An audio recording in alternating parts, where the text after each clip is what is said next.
के साथ नहीं खेल रहे हो, ठीक है, तो आप क्यों हेजिटेट हो रहे हो, किस चीज का डर है आपको?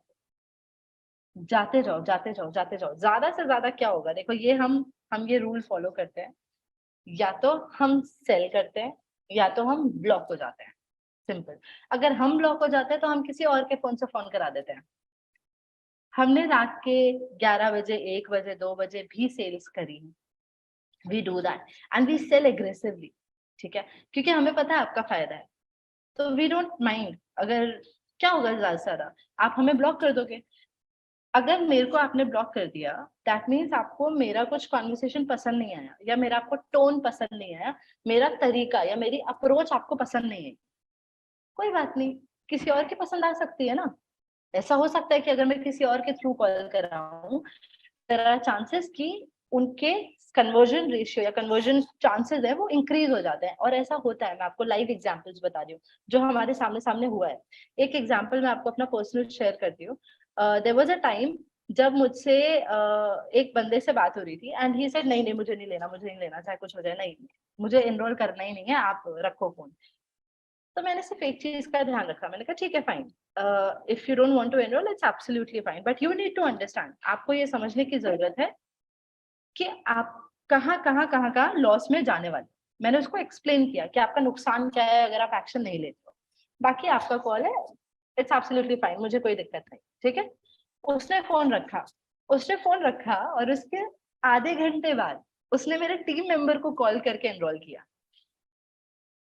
और लोग ऐसा करते हैं, उनको सिर्फ मे बी मेरी कोई बात नहीं पसंद आई होगी, कुछ हुआ होगा ऐसा जिसकी वजह से वो ईगो हर्ट हो गई होगी, मे बी उसकी, कस्टमर्स की ईगो बहुत बड़ी होती है, ठीक है, हो सकता है उनकी ईगो हर्ट हुई हो। जो भी हुआ, उन्होंने फोन रखा, उन्होंने किसी और को फोन करके एनरोल किया। एंड अल्टीमेट थिंग मैं आपको बता रही हूँ, पहले सेल्स की क्या होती है, रिजल्ट कौन लेकर आएगा इससे फर्क नहीं पड़ता। कई बार आप लोगों की, जैसे अगर आप जॉब कर रहे हो सेल्स में, तो आप लोगों का टारगेट के इशू की वजह से आपको लगता है नहीं नहीं ये मेरी सेल है, मैं किसी को नहीं दूंगा, और ये और वो, उस इंटेंशन के साथ अगर आप बेच रहे हो तो आप सेल ज्यादा नहीं ला पाओगे। अगर आपको एक्चुअल में सेल लानी है ना, तो टीम वर्क के साथ सीखो। एज ए टीम अगर आप बेच पा रहे हो तो that's the best thing. Even though ठीक है आप टारगेट से एक आध नीचे होगे, ज्यादा से ज्यादा क्या होगा, बट कंपनी का टारगेट अगर अचीव होगा तो कंपनी ग्रो करेगी ना, और अगर कंपनी ग्रो करेगी तो सेल्स टीम ऑटोमेटिकली ग्रो करेगी, ठीक है। So keep that thing in your mind, either you sell or you get block, it's okay, ठीक है। Second thing is methods of follow up. जब मैं फॉलोअप्स की बात करती हूँ, आप किस तरीके से लगातार फॉलोअप करोगे, जो कि अभी हम बात कर रहे थे, डायरेक्ट सेलिंग नहीं करना।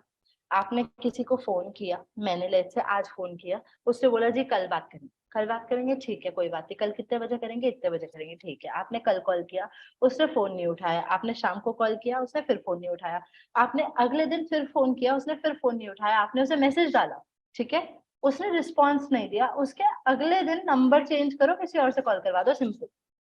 उसने फिर फोन नहीं उठाया, उसने फोन उठाया और उसने बोल दिया नॉट इंटरेस्टेड, कोई बात नहीं। अभी आपकी तरफ से वो थोड़ा सा डिस्टेंस आया ना, 2 दिन का गैप आया ना, उसके बाद आप उसको फिर से मैसेजेस डालना शुरू करो, सिर्फ informative messages, value adding messages, और कुछ नहीं। आपको सिर्फ इंफॉर्मेशन देना और वैल्यू ऐड करना, एंड दैट्स इट। आप देखोगे कुछ टाइम बाद वो खुद से ही इंटरेस्टेड रहेगा। अगर आप उसे डायरेक्ट सेल नहीं भी करते हो, आप उस पर इतने डायरेक्ट एफर्ट्स नहीं भी डालते हो ना, वो आपका कम्युनिटी का पार्ट रहेगा। आज नहीं तो कल, नहीं तो परसों, हमारे ऐसे भी लोग रहे हैं जिन्होंने आज वेबिनार अटेंड करा है और 6 महीने बाद एनरोल किया है। आपको मैं एक और लाइव एग्जांपल बताती हूँ। आज मान लो, आज अभी हमारा फेब मंथ चल रहा है, ठीक है। आज एक वेबिनार अटेंड करा लड़के ने, और उसको मैंने फोन किया, उसने बोला कि हाँ लेकिन अभी मैं एनरोल नहीं करना चाहता, मेरे पास पैसे नहीं।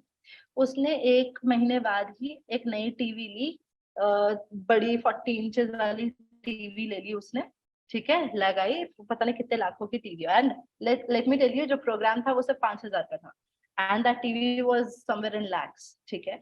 ही spent that money, he literally wasted that money on the TV. उसके 3 या 6 महीने बाद उस बंदे ने मुझे फिर से कॉल किया, और उसने मुझे बताया कि मेरे को बहुत बुरा लग रहा है, मेरे को बहुत गिल्टी फील हो रहा है कि उस वक्त मैंने टीवी में तो लगा दिए, लेकिन मैं इस कोर्स में नहीं लगा पाया, ज्यादा खास होता। समझ रहे हो? तो ऐसा भी होता है सिर्फ इसलिए क्योंकि उसको कंसिस्टेंटली दिख रहा था कि हमारे जो एनरोल्ड मेंबर्स थे उनको क्या रिजल्ट मिल रहा था, लोगों को क्या क्या फायदे हो रहे थे। उसे सिर्फ वो देख करके रियलाइज हो रहा था, अबे यार मैं बेकार की चीजों में इतना खर्चा कर रही हूँ और एक्चुअल चीज जो मेरे काम की थी उसमें मैं नहीं कर पाया। समझ रहे हो? आया समझ में पॉइंट ऑफ व्यू? सो आपको ये चीज रियलाइज होना जरूरी है कि आपके प्रोडक्ट किस तरीके से वैल्यू ऐड कर रहे हैं, आपका प्रोडक्ट का क्या फायदा होने वाला है सामने वाले बंदे को, सिर्फ और सिर्फ उस पर ध्यान दो। बाकी सारी चीजें अपने आप सेल होती रहेंगी। आपको सेल डायरेक्टली करने की कोई जरूरत नहीं है, खरीदो खरीदो खरीदो करने की कोई जरूरत नहीं है। आप सिर्फ फायदों पे ध्यान दो, अपने आप लेगा बंदा। ठीक है? Now the next point is stop focusing upon the competitors. कितने लोग यहाँ पे अपने कॉम्पिटिटर्स से परेशान है? प्लीज यस टाइप करना। कितने लोग यहाँ कॉम्पिटिटर्स से परेशान है कि यार इतना कंपटीशन है, ये है वो है। कितने लोगों ने अपना प्राइस पॉइंट कॉम्पिटिटर्स के बेसिस पे रखा है? कितने लोगों ने अपना प्राइस पॉइंट, अपने प्रोडक्ट का प्राइस पॉइंट, कोर्स का प्राइस पॉइंट कॉम्पिटिटर्स के बेसिस पे रखा है?